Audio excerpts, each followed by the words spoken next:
a couple of things more about Kimmy and I. We actually met, I think in 2015, when I was doing I got my first San Francisco Arts Commission grant, and I was working on a book called Standing Strong, Fillmore in Japantown, an anthology. And I invited a bunch of Nikkei to come and do some writing, and I invited African Americans to meet separately, and then we put a book together. And I think I met Kalechi around that same time. Kimmy had an interesting past. I think she and I both feel a little bit like a little bit oddball, because I was an Army brat, so I moved all the time. It's like every 18 months. I was born in Baltimore a couple of years, less than a year after my family was released from incarceration. And then I lived in occupied Japan, and I back to Baltimore, and then my relatives in California were sharecropping strawberries for Driscoll's because they'd lost their Pismo Beach ranch during the war. And then my other family ran a Skid Row hotels in Stockton. And Kimmy, on the other hand, grew up in North Carolina. And then as a child, she moved to Berkeley. And she grew up really not being connected with her Japanese American heritage at all, pretty much, right? Well, except for I had a bunch of aunts in LA and scattered around, and I did see them occasionally, but not very often. So anyway, so when we met, I really knew nothing about poetry, and was starting to learn that. And Kimmy was just getting back into poetry after having taken a break from it, right? Right, yeah. So do you have a poem to share with us? Oh, yeah, I thought I would read. It's an older poem, but it has to do with my family. Some members of whom were also incarcerated at a point. It's called Ancestral Sestina. My grandmother was grown in Matsuyama Castle. She played the koto, never learned to cook, was a plum blossom child plucked from a young tree to marry her sister's widowed husband in America. She grew 10 children in America, in California, where her home was his castle, watched him graft plum branches to an apricot tree, reminded of the koto she played as a child when she wasn't learning to cook. Her daughters learned to cook, hamburgers and tsukemono, American names for every child. At times, she grew distant in the hum of her mind castle, cried for her koto, clung to her plum tree. Twice felled from her tree, plum rendered with cooking, she surrendered the strains of her koto to foreclosure by the Bank of America. She burned Matsuyama photos of her rice paper castle, escaped to Colorado as the camps claimed her children. Roosevelt's imprisoned, epicanthic-eyed children grew tough and cordial as manzanita trees, grew rock gardens around barren barrack castles, determined to cook the meatless bones tossed off by America without snapping the back of the koto. I have never held a koto, am not a child of assimilated America, am the apricot branch of the plum tree, an ambivalent cook in a negligent castle. I imagine the poignant strain of a koto tuned to the ear of a paper-walled castle, a petulant child in need of a cook who planted a plum tree in the Salinas Valley. Thank you. So, do you want to read a poem to begin? A poem about yourself? Yeah, I've written lots of poems and prose about my grandparents and my parents, and I thought this time I would read a couple of poems about myself. Yeah, I have a manuscript, a family saga in process called The Tiger and the Cliff, about my family's first 100 years in America. And then I also have an unfinished poetry collection that sort of tells a similar story but in poetic form. But I'm going to read a couple of poems about me. Nice girl. I was raised to be the old-fashioned girl, the one that says, "Is this how you're supposed to do it? I'm not sure I know how. You go first. I do it wrong anyway." Nice girls are agreeable. Nice girls are patient. We don't make mistakes or act without permission. Nobody taught us to love the terrible freedom, the wild solitude. We did everything they told us to. Be patient, they said. Compromise. Wait your turn. Cooperate. Hesitant and yielding, gentle flutter of downcast eyes, inside resentment builds, drop by bitter drop. Inside the wild bitch screams.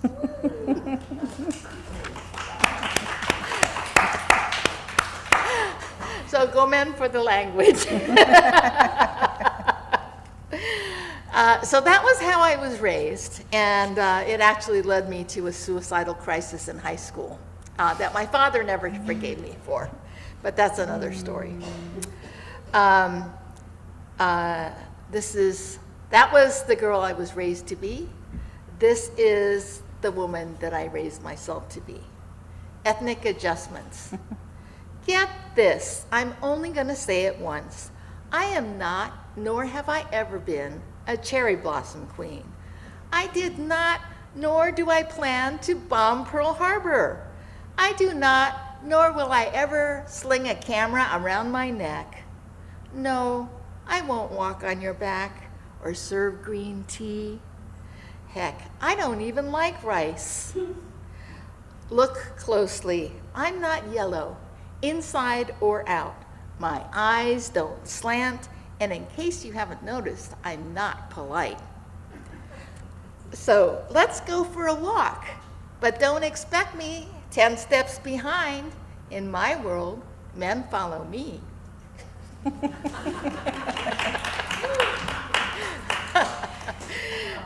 So all in good humor, right? I actually really like men a lot. And that's saying something, because sometimes when women are so dominated and belittled, they end up being afraid of men or not liking men. But I grew up in that time when a lot of women didn't know who they were because they weren't allowed really to think about it or act on it. And a lot of my friends growing up were guys, because at least they had the sense that they had a power of agency. So I think that even though it may seem in certain ways that my book is male bashing, it really isn't. It's about what gender roles and expectations do to both sides, and what we need to do to grow into our full selves. Yeah, which Shizue has done very well. I mean, when I think of Shizue, I think of a very powerful woman. And she, I wanted to say that she has promoted, lifted up so many writers in the Bay Area. I think it says in someplace 500 plus. And I was one of those writers, because I had decided I wasn't a poet anymore when I had a baby and had to raise him by myself. And after he finally got to the point, maybe 14, I started I'd written, but I thought, okay, this is just over for me. But then I started to go to Shizue's group and started to read in bookstores and coffee shops and things. And it was so amazing to be able to go back into that world, be accepted, be supported.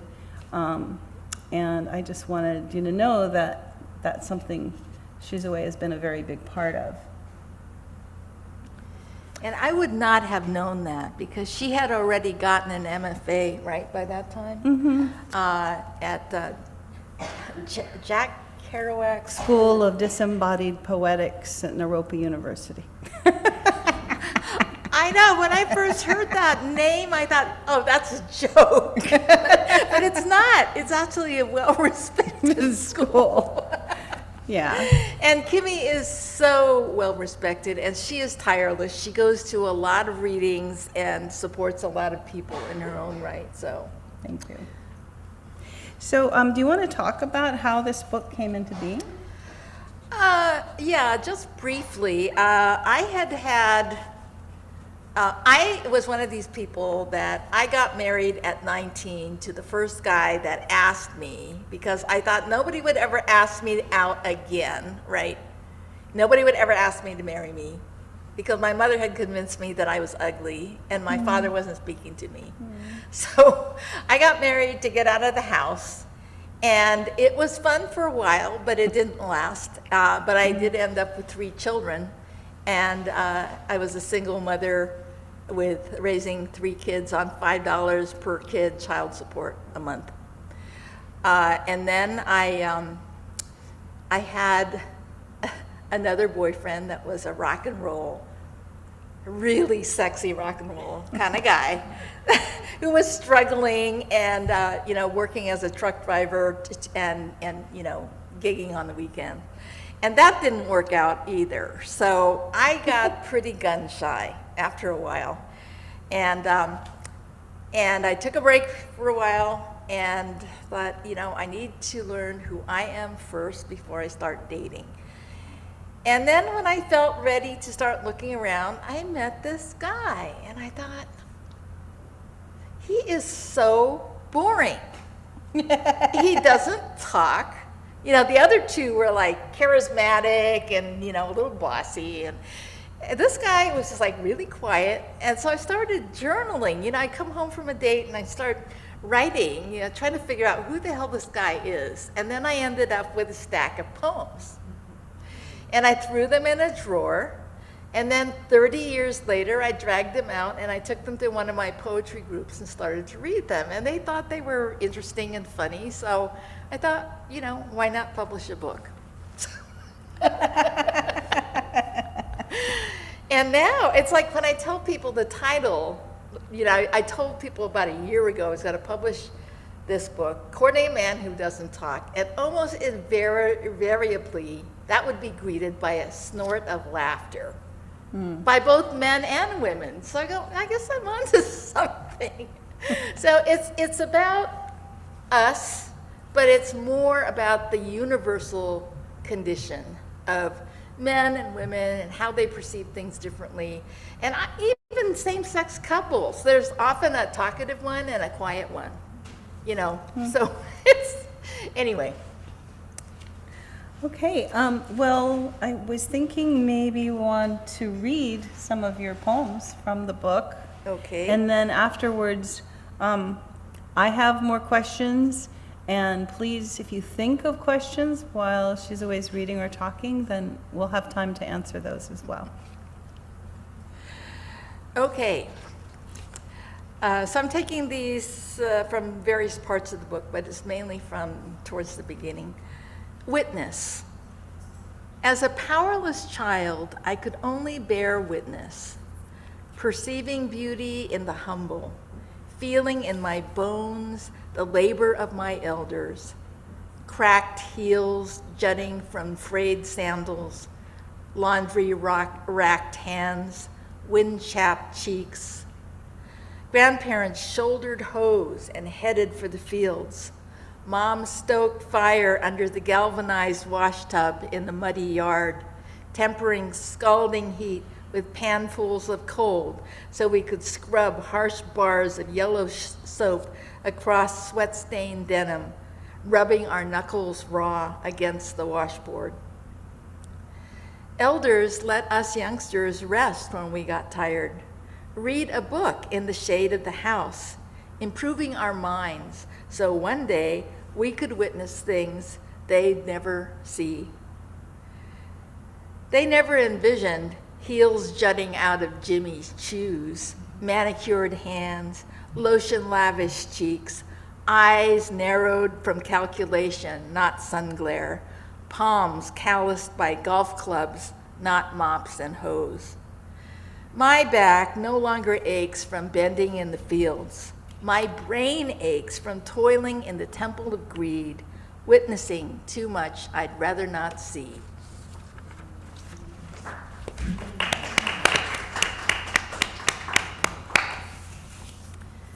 This was when I was working downtown in the financial district in advertising. So, steal away. From my steel gray cubicle, my eyes escape to the cool gray city unrolling below me. Rooftop gardens and bocce ball courts, ranks and rows of offices and apartments amid traffic heading nowhere. Every now and then, a hint of green, Chinese red, craftsman brown shingle, blue of bay waters beyond Russian Hill. Here on the 27th floor, the focus is on finance. Numbers rule. The bigger, the better. Romance calculated by bedpost notches or zircons leading to diamonds, to weddings pricier than most parents' homes. Soon enough, the thrill will sag under mortgages, SUV payments, roving eyes, clandestine gropes.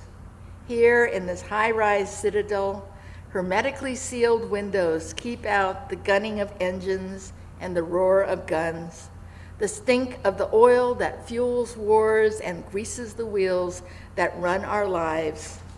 27 stories above ground. How many stories down through mud and sand to find bedrock?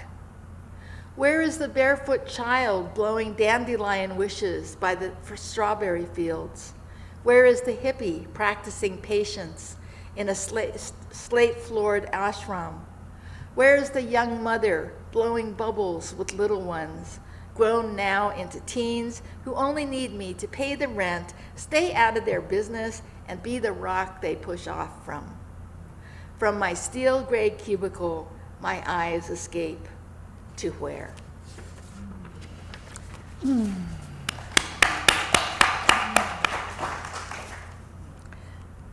Seasoned. They call us cougars now, with a touch of derision. Kalechi's cracking up in the front row here. They call us cougars now, with a touch of derision, or worse. They used to burn us as witches. Crones are supposed to ride broomsticks, not bikes. In ancient lore, big cats were leaders. Proud, tough, scarred. We could eat you alive if we cared to. I'm smiling at you, Susan. But we only snarl when the soulless encroach. We thrive in the wild. Leave us alone to growl. Better yet, make us purr.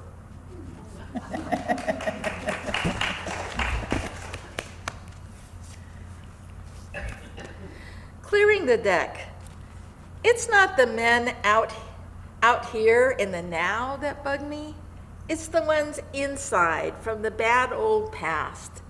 Long-toothed leers, sideways excuses, crawl up my spine, sear my skin, haunt my gut. I can invite my ghosts to leave anytime now. It's time to inhabit my own self. One's enough to fill the space between my bones. The past becomes the slate on which to trace a new life in my own hand.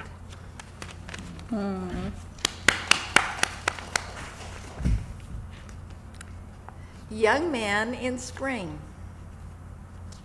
Threadbare, not frayed, and clean and pressed. Clear eyes behind gold rims, hair off the collar. Such an upright young man. He never forgets his handkerchief. Yet in the profile, a hint of the satyr, a trace of the sensual in bow of lip and flare of nostril. Classic as marble with a dash of decadence. Then he turns to look at you, earnest and foursquare, such an innocent young man. He so believes in goodness. Virtue, truths, jobs well done, but seldom advertised. He smells of libraries and choir lofts, the kind of young man mothers would approve.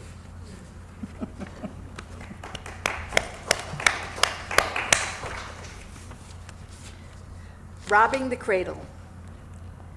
He has the glow of the much-loved sun, moving easily through life, stranger to hunger and hurt. How can he appreciate what's not been lost? This eve's shopping for apples, unmarred and delicious. But how to tell that he's not mealy inside? So crisp on first inspection. Virtue, truth, good sense. A second look reveals more virtue, truth, good sense. Bright and uncomplicated as a new penny. No tarnish on him. But what's to prove he's not another wooden nickel?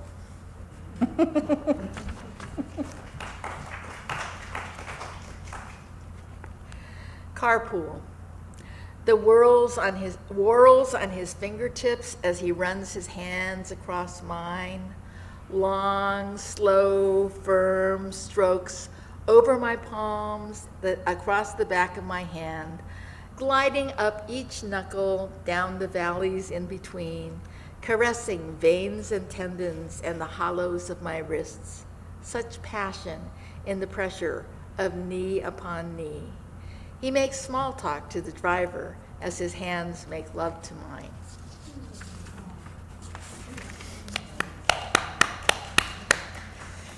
And then we run into the differences. White prince, cold castle. The sun-browned maiden hides in the trees, too long in the woods, her clothes in tatters. She peeps at the white prince through the leaves. Scrambling along the hillside, she follows with his eyes until he disappears into the keep. She left that castle long ago, stole into the night, away from the stony prison.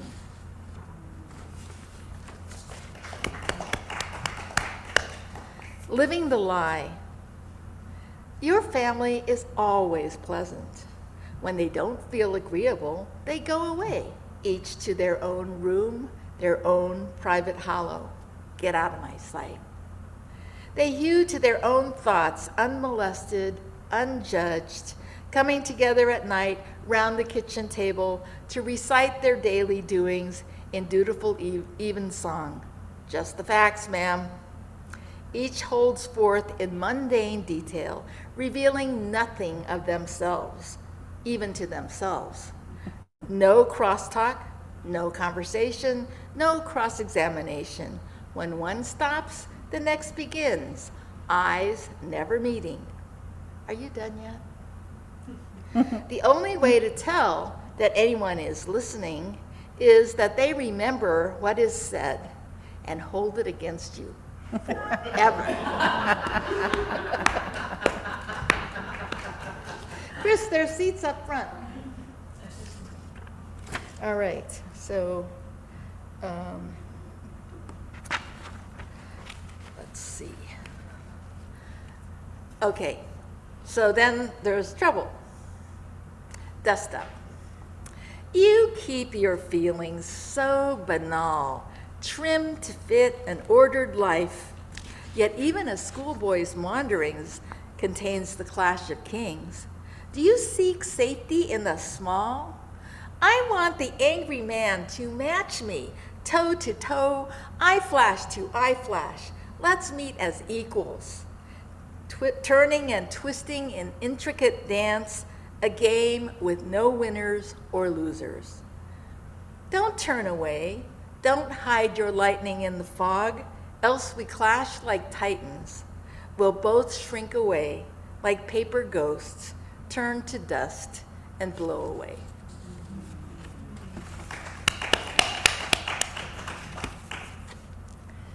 Shutdown. I don't want to ask. You should know. If you really cared, you'd know, without words. Besides, if I asked, you might refuse, and I'd betray myself for nothing. Better hide and wait for one who does know. He's coming someday. Better far-off fantasies than present pain.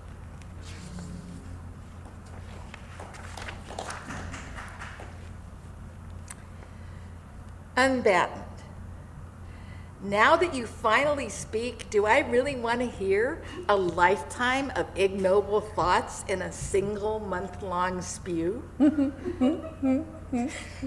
Will I drown in a torrent of tears you've never shed before?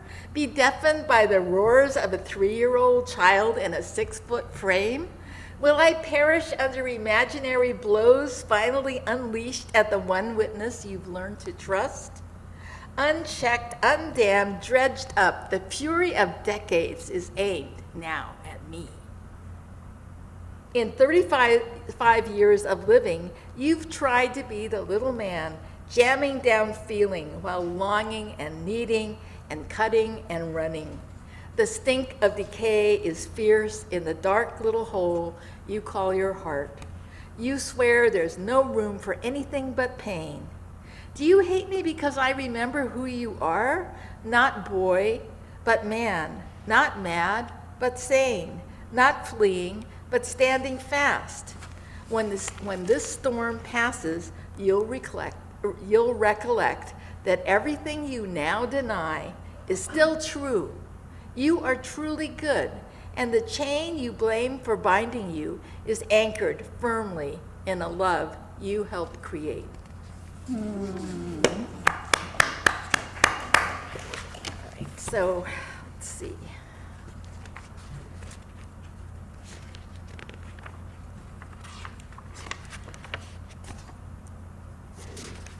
Okay, 2 short ones. Cupid and Psyche. Words fail me. I cannot read your face. Light tells me nothing. I see you best in darkness. Silence rises, your eyes opaque. Daily conversation slips like sand down an hourglass. But fingers carry on a deeper dialogue than I can see or say. Blindly, you need the back of my neck. Lightly, I graze the curve of your arm. Nameless comprehension abides where words are useless scrawls. We're groping for language we didn't learn in school. And one last silly one. Cheap date. 1 soup, 2 spoons. 1 salad, 2 forks. 1 steak, 2 knives. 1 cone, 2 tongues. 1 check, 2 wallets. Repeat again and again and again.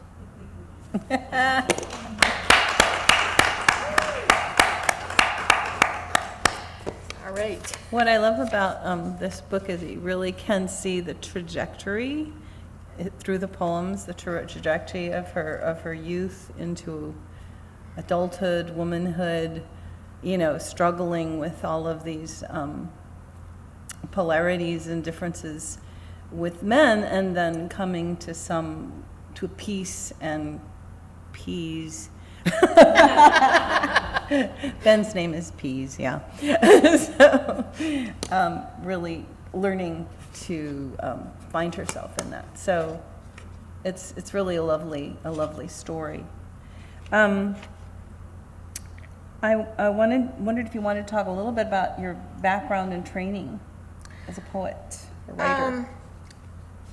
Well, I knew from when I was a kid, and this is the imperfect logic of kids, you know.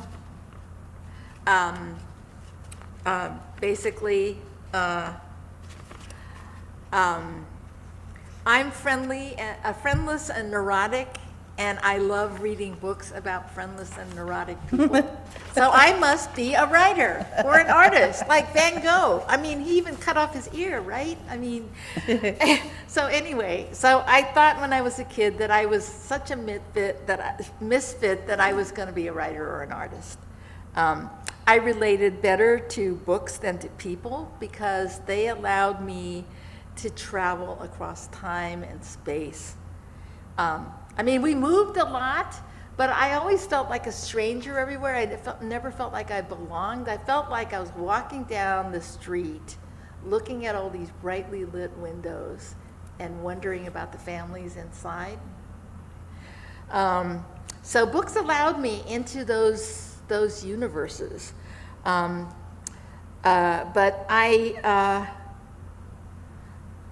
so I read like crazy up until I was ready to go to college. And then I went to college and they wanted to tell me how to write. And I thought, oh, okay, if I'm going to stay a straight A student, which I have been raised to be my whole life, I'm going to have to regurgitate received wisdom, most of which I've already heard, for the next 4 years. And I decided I couldn't do it. So I dropped out and became a hippie and got married to the wrong man, moved to the hate, dropped a bunch of acid, decided I needed to go to India to find God. So that was my basic, and I stopped writing, I think when I was about 20, 21, because I read that you needed to write out of your own experience. And I thought, oh, I haven't lived enough. So I stopped writing. And then when I was in my 40s, I went, oh, maybe I've lived enough. But I actually did get accepted into a distance MFA program. I thought, do I want to spend $24,000 a year for people to tell me how to write? No, I think I better just start writing. So. Yeah. That's wonderful. Given that you were raised to be silent and polite, how did you come to be so strong and forthright?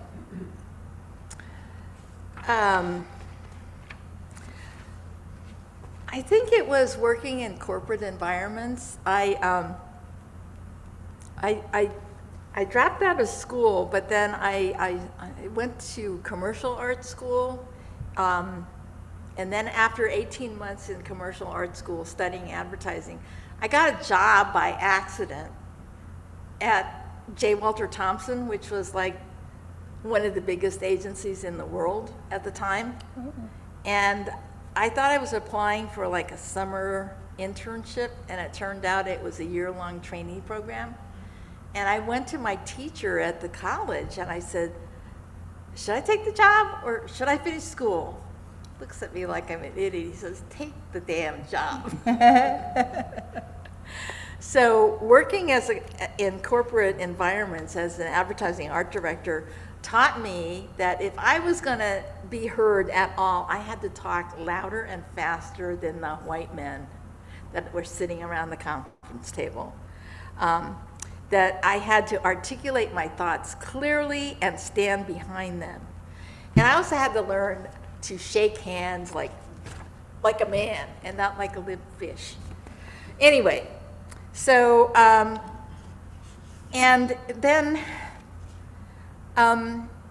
after the advertising work started to peter out, I managed to get a job doing HIV prevention in public housing because I had made friends with the token African American when I was a token Asian at an agency. So I called her up. I said, Catherine, I'm looking for a job. Where are you working? Do you know of any jobs? She says, I'm working at the AIDS office.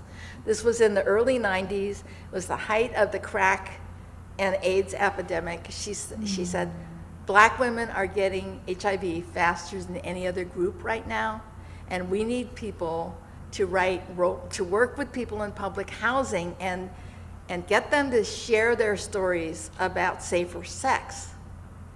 And she thought that I'd be able to do it.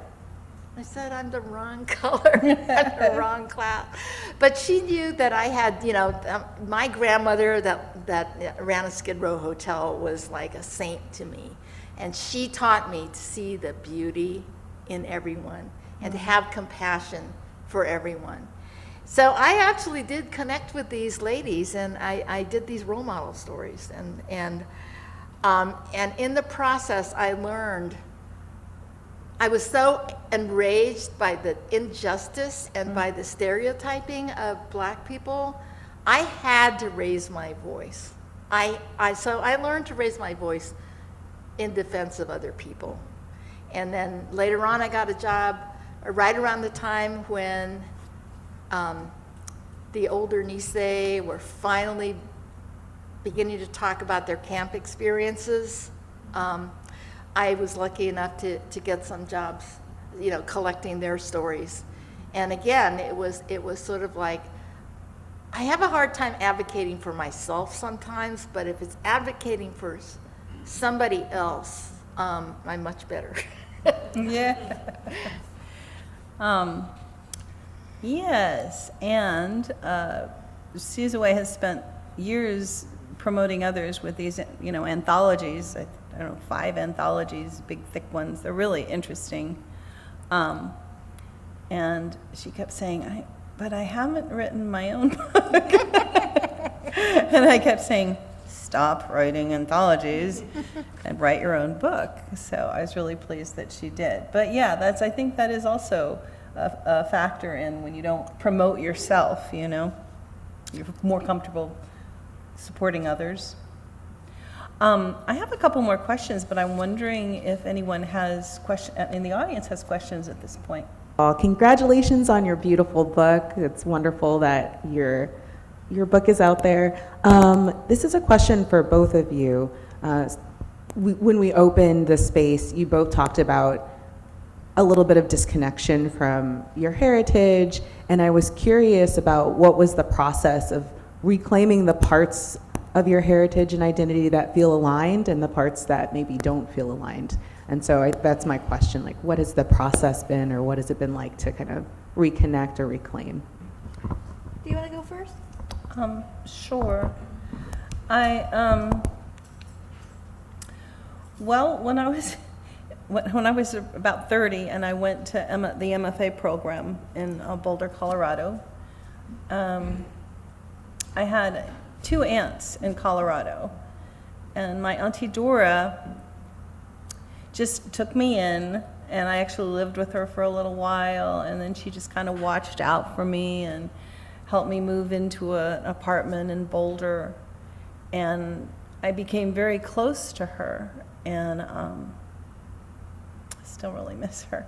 But she taught me things. She taught me some things about being Japanese, different kinds of food. She taught, I cooked with her, and she told me stories. And my other aunt, who was in Colorado, Auntie Mary, she used to get so upset, so angry about the incarceration of the Japanese and her husband and many things, that she would rant about it until she fainted. She would literally faint. She was not a young woman, she was like in her 70s by then. And so that was how I kind of reconnected with more of my Japanese experience, because my father, though full-blooded Japanese, never spoke Japanese, didn't really communicate much about the culture, because I think he was so busy trying to assimilate and succeed. And he was very successful here as a anesthesiologist, but I think he felt like he had to, divorce himself from his culture somewhat to succeed. Yeah. Well, My father was very identified with the Japanese culture. He was very proud of it. He was the one who grew up in Stockton, and his father was very active in the Buddhist church and the president of the Kendo Club and so forth and so on. He got arrested. My grandfather got arrested 3 separate times by the FBI before the actual mass incarceration, when they were rounding up the Issei. He got arrested 3 times and then let him go 3 times because he had a heart condition. And then the last time they said, okay, well, we're incarcerating everybody, so we're going to take you and we're going to put you in one of the Department of Justice camps with your heart condition. And we're going to send your family to Arkansas, to Roar internment camp. My father's response to this was when he was drafted, he spoke pretty good Japanese. So they said, oh, well, you're a candidate for a military intelligence service. So my father spent 22 years in U.S. military intelligence. He couldn't talk about his work. And he also, they moved him a lot. So, he felt the most at home in Stockton with his homies. But he was kind of always on edge, teaching at CIC headquarters in Baltimore, and then working in occupied Japan, sort of going back and forth and back and forth. And he was a quiet, depressed, and angry man at home. He was very good on the outside, with this facade, and he was upwardly mobile in his career. And he ended up, actually, and I did not know this until 20 years later, and I heard about it indirectly because he wrote it in an article when I edited the Japanese American quarterly magazine. My father wrote an article where he said that 20 years after the incarceration, he had Carl Bendetsen's job, the equivalent of, the man who was in charge of the incarceration, the head of military intelligence for the 6th Army. My father had that job, and he couldn't tell anybody until it was declassified 20 years after that. Anyway, so I was an embarrassment to my dad because I think I kind of screwed up his career a little bit. Anyway,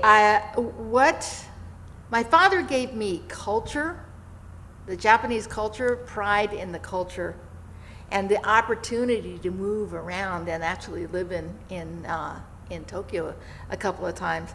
But my family, my mother's family were farmers, and I spent a lot of time living with them and just, hoeing and picking along with them.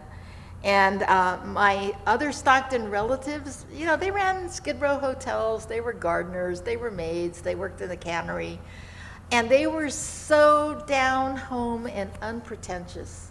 And they were so honest. If you ask my relatives, how are you? They don't just say fine. They will tell you how they're doing. You hear all about so-and-so's cancer and somebody's mother-in-law's dementia and how their husband's drinking is driving them nuts. You hear all that. And then you hear about how Buddhism is helping them deal with those things.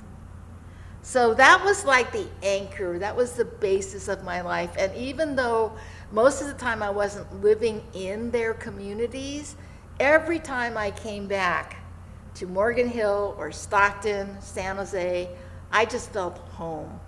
That emotional anchor, that solidity of the culture and the basic Buddhist values was just amazing to me.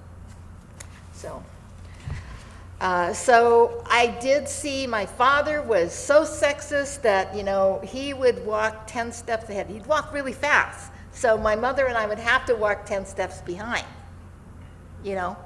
Even here in the US, he would do that. But on the other hand, it's like there was something about my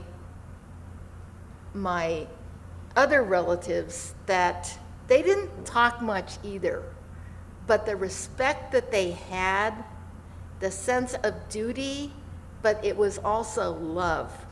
My grandfather would go out every day and check the fields and do a little hoeing and weeding every day, Christmas, Thanksgiving, because he loved it. And he had this innate dignity and this connection with nature and this respect for the community. So there was so much that was taught on a nonverbal level that I didn't get until after I started writing about it.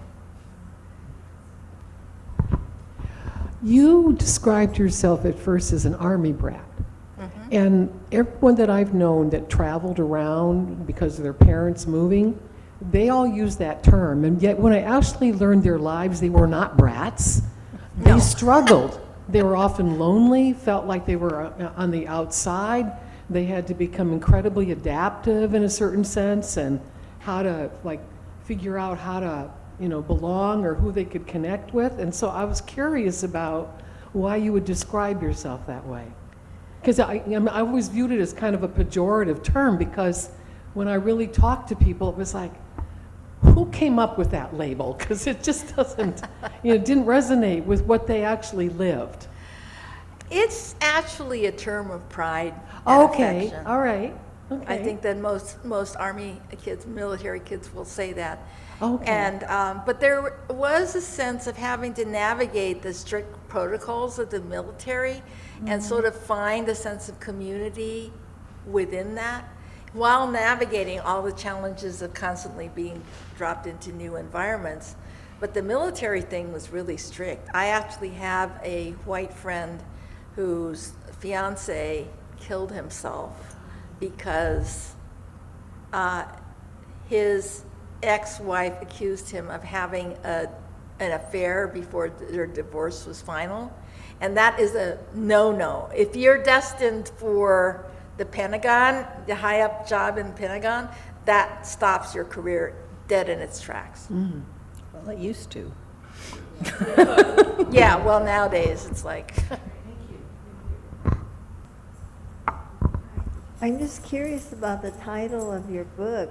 I think that's what fascinated me and, brought me out to hear you speak. So I was kind of curious about your relationship or how it evolved. And I was younger and insecure and shy. I would go for the dynamic, charismatic men that talked a lot.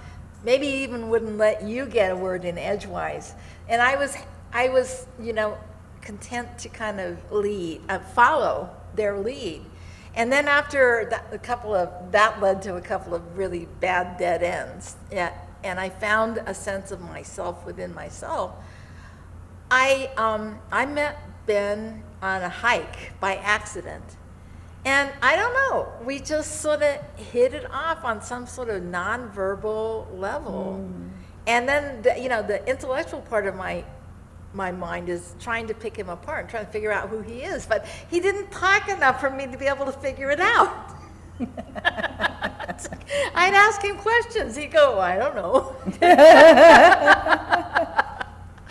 So it took a while for us to figure out how to communicate and for me to get out of my head and realize that there are so many ways to communicate that don't involve words, and there are so many other kinds of wisdom. I was raised to be the straight A student and be articulate and this and that. And it took me a while to realize that, people like Jill, she's very quiet and unassuming, and she does so much, and she organizes so much, and she knows how to find the right people to work with her. It's amazing. I could never do that. I can talk, but that's about all I can do. So anyway, Ben is, somebody who is very solid, and he still doesn't talk much, unless you ask him about maps.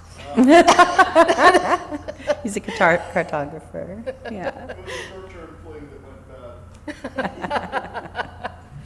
Well, I think it's also kind of double-edged because, yes, maybe Ben doesn't talk a lot, but she also there's some complaints in the book about men who don't talk and don't listen, that just talk. And how there's, there's no communication even if there's talking, so. Hi, Really- Steve. Really appreciate hearing about your family members and your poems, both Shiz's and Kimmy's. I'm wondering how your memoir about your family is coming along. Thanks. It sort of got stalled. Chris Perkins did a great job of reading it and giving me some edits, but the last year I got caught up in so many grant projects, I haven't had a chance to finish it. But that's one of the things I want to do next. One of the reasons I haven't been doing the anthologies so much is, I'm going to be 80 pretty soon, and, my memory is not as good as it used to be, so I need to get that stuff written and out the door. So I would say that I am probably 80% done with The Tiger and the Cliff, and then I have a second memoir about my adult life. Tiger and the Cliff goes up until I break away from my family, and drop out of college. And then I have another memoir that I've got a few chapters written on about the hate and India and working in public housing and working in corporate America and all that. And so I've been sort of chipping away at that too. And I think that I used to think, oh, well, my experiences aren't that important, but the more I see what the pandemic and what screen-based culture has done to kids, the more I realize the importance of telling stories and including the nuts and bolts of how you actually get things done, And so it's like Steve probably has heard some of what I've written about my grandparents working for Driscoll's, sharecropping for Driscoll's after the war. And it's like a whole camp of families that were all former incarcerees.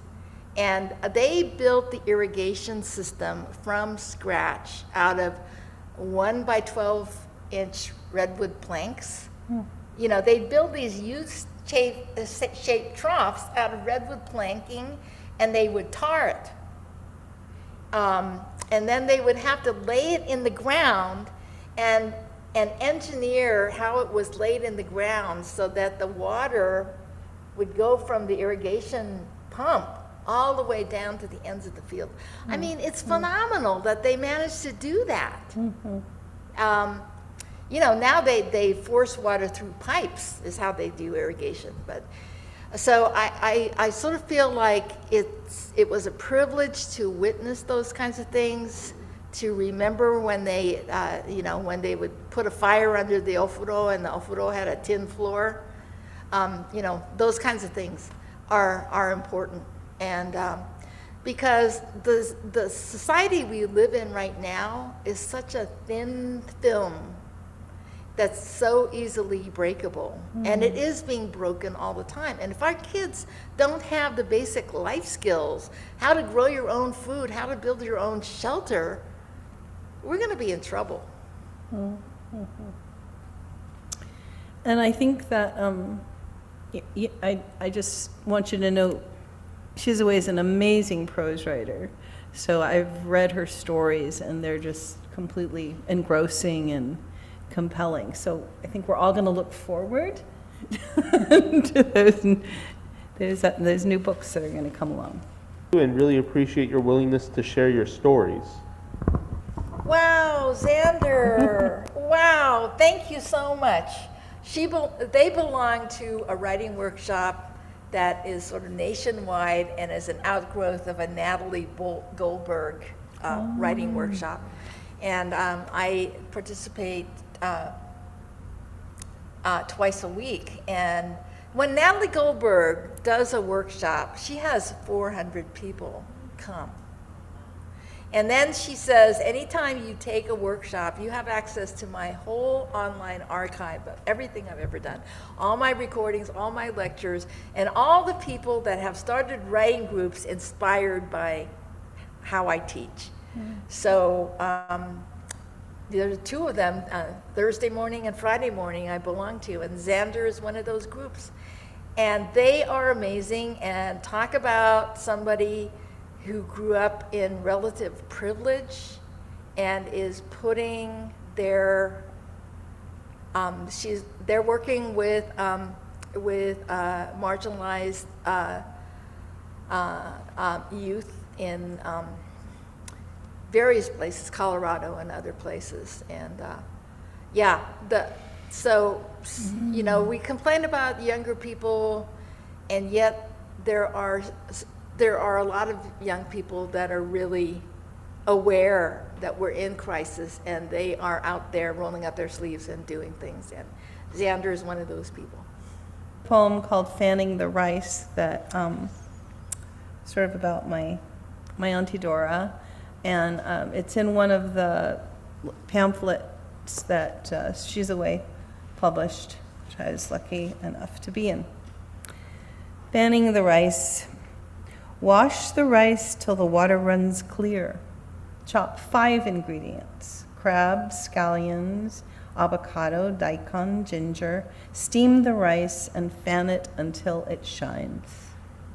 There are ways to assemble food: frozen dinners, macaroni and cheese packets, canned chili, and then there are ways to compose: sushi, moussaka, chashu, sukiyaki. Dozens of restaurant recipes handed down from mothers and aunts. This is how you fold in egg whites. Lightly flour biscuit and pie dough. Knead bread. Blanch and can peaches, tomatoes, beans, and corn. Make masa for tamales. Tie them up in husks or leaves. Laborious, day-long commitments to flavor and texture. My aunt, stepmother, mothers of friends all took pride in creations to undeniably prove their love, that we savor in morsels of honey cake, pillows of cream. On my father's 70th birthday, he flew all his children home and made us tempura. I used to plan and cook elaborate meals of comforting food to prove my love, my worth, my rite of passage. Now I hurry to heat frozen pot pies, eat quickly to quell a clenching hunger, buy cakes and prepared meats, select the simplest recipes when friends come to dinner, muse and write dreams and poems instead of baking cookies and mopping the floor. I admire those who sweat and toil to prefer pavlovas and tarts, and sometimes feel flawed for refusing to anguish over Epicurean delights, but not enough to stop writing.